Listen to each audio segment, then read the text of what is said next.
Hey friends, today I would like to share two of my favorite stories. One is my personal history, my time in prison, in jail, and the other one speaks about the King of Heaven and how he got conditioned and attached to his material form on planet Earth instead of realizing his majestic and opulent position in the heavenly kingdom.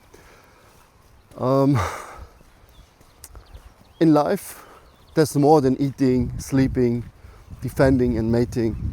Usually we work to make money, to have sexual intercourse, to have a family, to go back to work, to have enough money to eat, to drive, to have a car, to pay the bills.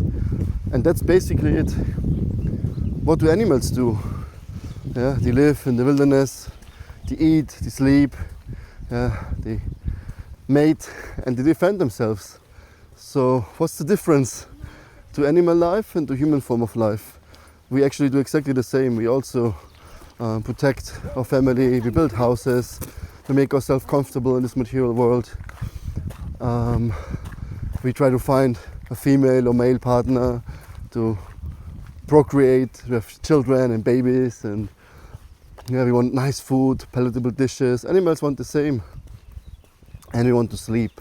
And there's nothing better than a nice, beautiful sleep, well rested, waking up in the morning full of energy. So what's the difference between us and animals? There's not much difference actually. Only good thing is that animals, they don't need to work so hard. They don't need to stress out for food. They don't need to, we have to really work hard. We really have to endeavor to enjoy this material life, And the animals, for them is everything so cheap, so easy to get. I'm not saying here, suggesting to become an animal, but what's the difference? The difference is simple. We have intelligence. Animals live on the lower chakras, the root chakra, sacral, solar plexus chakra.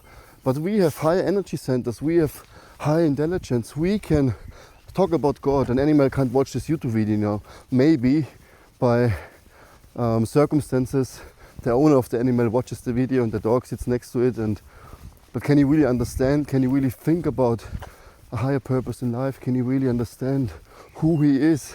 Get self-realized. This is only possible in the human form of life. So this is a precious life form. And it is said this universe is covered in the material elements like layers. It's like a big egg, and then you have all these layers of earth, water, fire, air, ether. But then on a more subtle level, ether is very subtle, the sky is everywhere present, the prana field. But then you have intelligence, the mind and the false ego, and the Mahatattva, the material creation. So this is all covered, and it says the last covering we need to break through is our false ego. And the false ego means I and mine, my body, my country, my wife, my children, all the identification, forgetting that we are actually the soul, the consciousness within. This is the prison we create ourselves. We in a body now, we are self-realized souls, but we created the illusion of being the body, being the voice in the head, being the mind. So we identify so strong with this material identification that we actually don't see who we truly are. And we are spiritual sparks. The consciousness within, the soul expresses itself through awareness, to consciousness.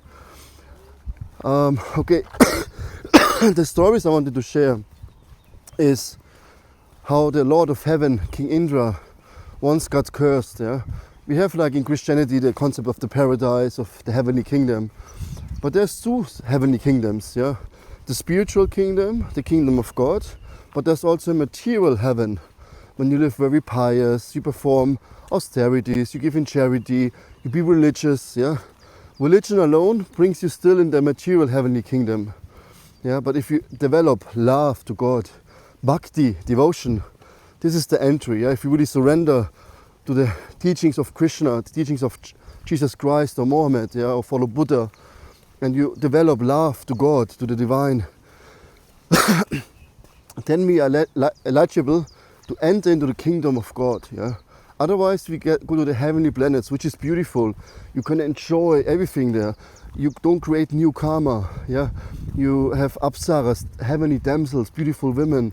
The children there, they just take birth. They're not babies. They're just grown-ups immediately. You know, and there's so many pleasure. You drink Amrit, what makes you almost immortal. Yeah, one day here on Earth equals 6 months in the heavenly planets. Like amazing. At least the Vedic text describes in that way. And King Indra, he was the ruler of the demigods. Yeah, he is empowered by God to rule the universe. Over him we have Lord Brahma. Yeah, he's the creator of the universe. Because in the Vedic understanding, there's clearly stated, God, he gives the seed, yeah, the souls, and he empowers Lord Brahma to create this universe. But the material,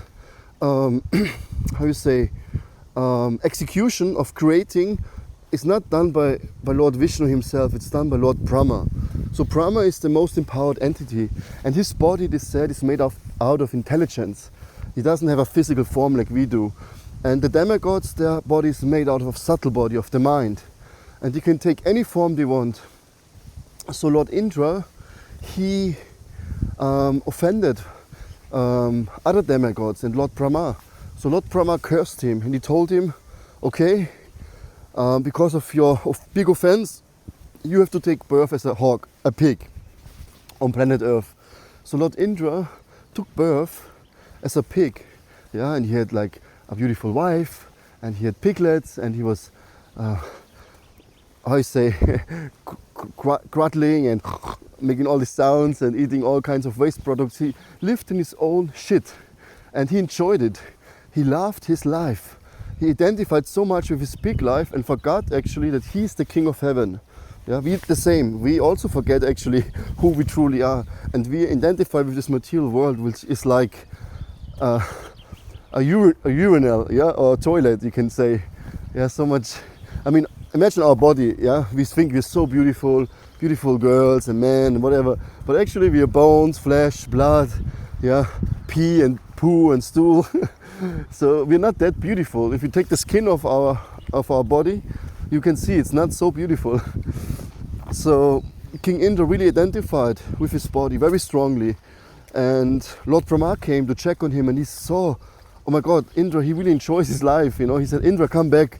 You know, your penance is done. You can now come and enjoy with us. So King Indra said, no, I like my life. I have my wife here, my children. I have my stool I can bathe myself in, and I can eat it, and I have a beautiful life, you know. Because as soon as we take a material body, we identify with it. Doesn't matter which form. May it be a horse or a cow or a pig, yeah, or human or female, male. Doesn't matter. We identify and we enjoy actually our life. So Indra wanted to be the pig, and he said to Lord Brahma, no, I don't want to go back. I'm not the king of heaven anymore. I'm now a pig, yeah. And then Lord Brahma told him, hey, no, actually Lord Brahma killed him to take him back, because his position was to be the king of the heaven.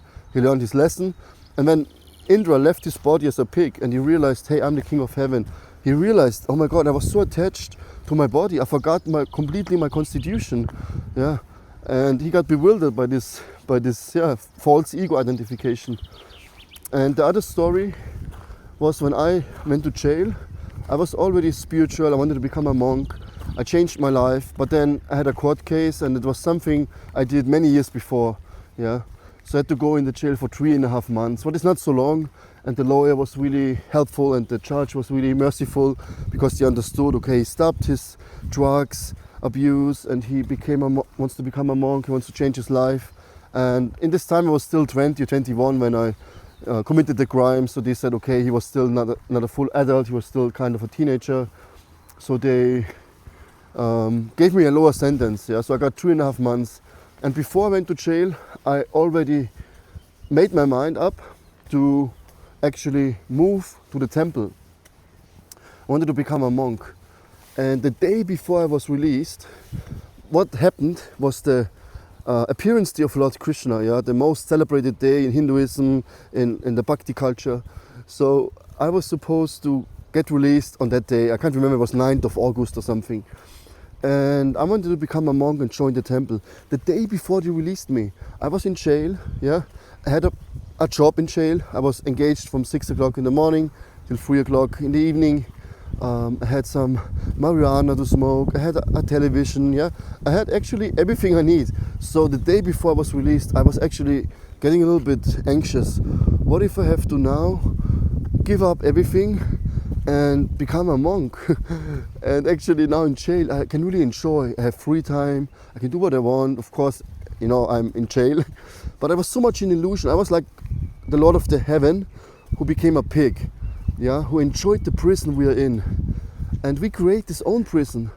On the day I was released, I was thinking like, what the hell, how can I really think my life in the prison is better than the life outside of the prison? Especially becoming a monk, living in this beautiful farm community, growing our own vegetables, waking up early in the morning to meditate every day, and live with like-minded people, yeah. And it's like us, we stuck in this material world, we stuck in this body, and we can get actually into the spiritual kingdom. We can just choose, because the spiritual kingdom is not up there, it's in there, in here. And we can decide every moment to enter into the spiritual kingdom and to live a beautiful life. We can choose our own happiness, but we choose actually the garbage. We choose a life of a pig, because we enjoy the life here. And it's not bad to be here and enjoy the life, but we put our material enjoyment, gratification, identification over our spiritual nature. And when we realize who we really are, that we're the consciousness within, that we're the soul, and the soul is indestructible, can't be killed, is eternal, existence, no birth, no death, full of consciousness, knowledge and wisdom, full of joy, ananda and bliss, spiritual ecstasy. When we realize who we truly are, then it's like looking for broken glass, but actually we find a diamond.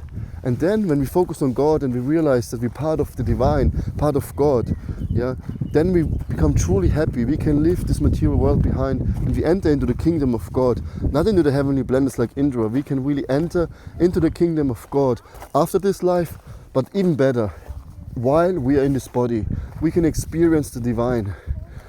So my message for today is really look within. See, we're not animals. We have this God-given mind, intelligence, to use it, to liberate ourselves, to become happy. Because life is about being happy in God consciousness, being happy with the divine, realizing our own divine nature, and that we're not piglets and pigs running around in the mud and eating our own dirt. Yeah. So let's stop eat the shit and let's start go deeply within and realize life is joyful, life is ecstasy, life is bliss. Thank you for taking time. Love you so much. Bye.